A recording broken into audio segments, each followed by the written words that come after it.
Hello guys, this video is pedicure at nagtatanggal na ako dito ng dry skin ni client mga kanels. Ganito lang ako pag nagtanggal ng dry skin. Si client mga kanels ay napakanipis lang ng kanyang dry skin kaya kailangan natin ay mag-ingat. At kung nagustuhan mo yung video ko, please follow and share and pakalike naman for more video. Thank you guys and God bless all.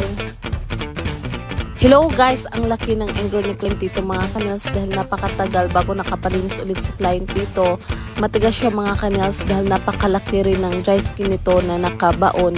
Kaya pag hinihila ko ang anger ni client mga kanels, dinadahan-dahan ko ito pero matigas talaga mga kanels dahil ito sa dry skin niya. At kung nagustuhan mo yung video ko, please follow and share. Pakalike naman for more video. Thank you guys and God bless all. Ang kati nito mga kanels na napakalaki ng dry skin ni client mga kanels, tignan nyo yan. Sobrang satisfying yan mga kanels dahil ang kati na nararamdaman ni client ay mawawala mga kanels pag natanggal natin ang kanyang dry skin. At kung nagustuhan mo yung video ko, please follow and share. Pakalike naman for more video. Hello guys, this video is Ingrid Lugit at sa mga followers ko dyan na palagi naabangan ng Ingrid Lugit ko. Ito na mga kanels, nag-upload na naman ako. Satisfying ito mga kanels dahil sobrang baon na ang Ingrid ni client mga kanels at napakakapal pa ng dry skin nito. Kaya ito mga kanels, panoorin niyo po ito. Nagkaganito ang kuko ni client mga kanels dahil na matagalan bago siya nagpa-linis ulit. Kaya ganyan ang kanyang ingro, napakalaki mga kanels. At kung nagustuhan mo yung video ko, please follow and share. Pakalike naman for more video. Thank you guys and God bless all.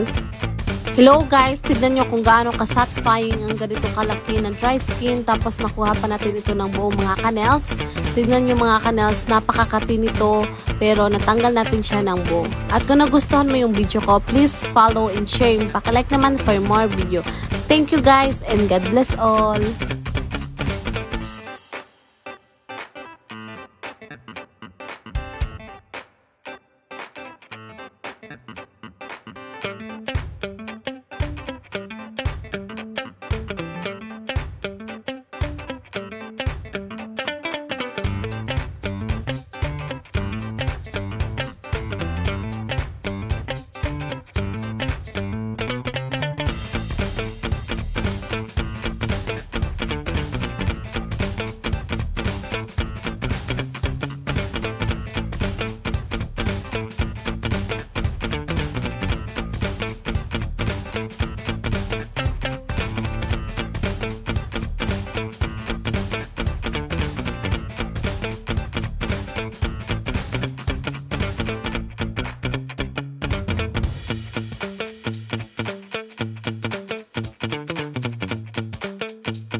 Hello guys, satisfying si client. Satisfied din ako sa paglilinis ko mga kanels dahil napakalaki ng dry skin ni client pero nakuha natin ito ng buong mga kanels.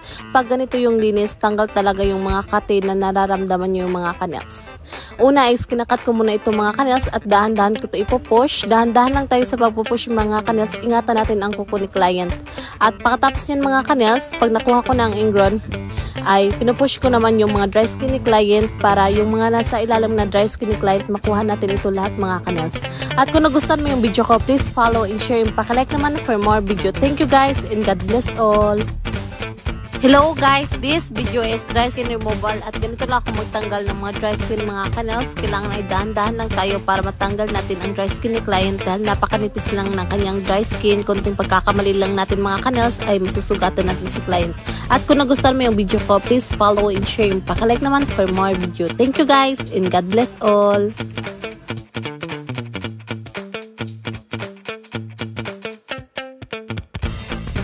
Hello guys, this video is Ingrid Lugit at ganito lang ako magtanggal ng Ingrid mga kanels. Una is kinakat ko muna ito at pinupush ko ito hanggang dulo mga kanels para makuha natin lahat ng Ingrid ni client at nililinis ko ito mga kanels dahil marami pa itong mga dumi sa ilalim. At kung nagustuhan mo yung video ko, please follow and share. Pakilike naman for more video. Thank you guys and God bless all.